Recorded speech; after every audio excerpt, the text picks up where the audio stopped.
എത്ര സ്ഥലത്താണ് ചെയ്തത്? ഇത് 1.5 ഏക്കർ സ്ഥലത്താണ് ഇവിടെ നമ്മൾ കൃഷി ചെയ്തിട്ടുള്ളത്. 1.5 ഏക്കർ സ്ഥലം ആകെ. 1.5 ഏക്കർ സ്ഥലം.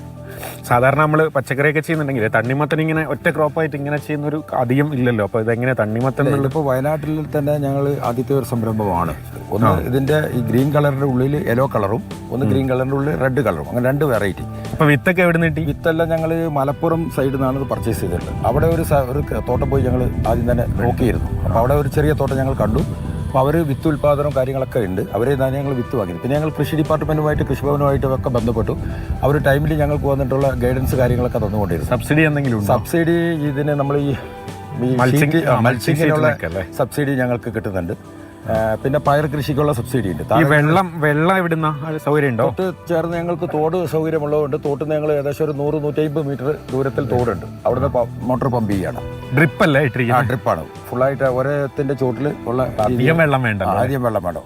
മൈന്യൂട്ട് വെള്ളമാണ് ഇതിനാവശ്യം. നല്ല വിളവാണെന്ന് തോന്നുന്നില്ലേ കണ്ടിട്ട്? നമ്മൾ പുല്ലിടയ്ക്കാണെങ്കിൽ നമുക്ക് കർണാടക ബേസ് ചെയ്ത് നോക്കുമ്പോൾ അതിന്റെ ഒരു 70% വിളവ് നന്നായിട്ടുണ്ട്.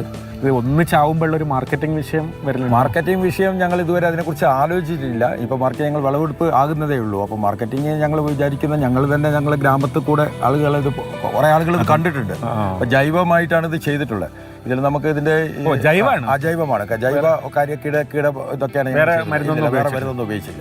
പ്രത്യേകിച്ച് ഗ്രാമത്തിലുള്ള ആൾക്കാർക്കൊക്കെ ഇതിനെക്കുറിച്ച് അവയർനെസ് ഉള്ള ആളുകളാണ്. അപ്പോൾ അവർ തന്നെ ഞങ്ങളുടെ ഈ ക്രോപ്പ് വാങ്ങും എന്നുള്ള ഒരു വിശ്വാസത്തിന്റെ മുകളിലാണ് ഞങ്ങൾ ഇത്രയും കാര്യങ്ങൾ ചെയ്തിട്ടുള്ളത്. അല്ലെങ്കിൽ ഞങ്ങൾ തന്നെ മാർക്കറ്റിൽ കൊണ്ടുപോയി വിൽക്കുന്ന ഒരു സമീപനം ഉണ്ടാവും. അതാണ് ഞങ്ങൾ ഉദ്ദേശിക്കുന്നത്. വലിയൊരു പരിപാലന ചെലവൊക്കെ വന്നിട്ടുണ്ടോ?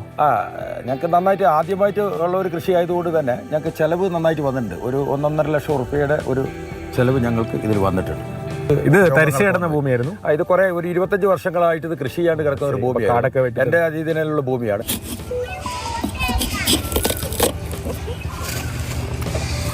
മഞ്ഞ അധികം നമ്മൾ മാർക്കറ്റിലും അങ്ങനെ കാണില്ല. ഇല്ലല്ല, വയനാട്ടിൽ തന്നെ ഞങ്ങൾ അപൂർവമായിട്ടാണ് ഇത് കണ്ടിട്ടുള്ളൂ.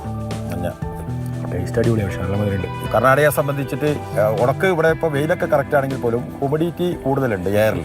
അതുകൊണ്ട് തന്നെ അത് ഇതിൻ്റെ കളറിനെ ബാധിക്കുമെന്നുള്ളതാണ് ശാസ്ത്രീയമായിട്ട് ഞങ്ങളിപ്പോൾ മനസ്സിലാക്കി ഒരു കാര്യം. പക്ഷെ നല്ല ജലാംശം, വാട്ടർ കണ്ടന്റ് നല്ലോണം ഉണ്ടല്ലേ മറ്റേനേക്കാളും? അതെ, വാട്ടർ കണ്ടന്റ് നന്നായിട്ടുണ്ട്.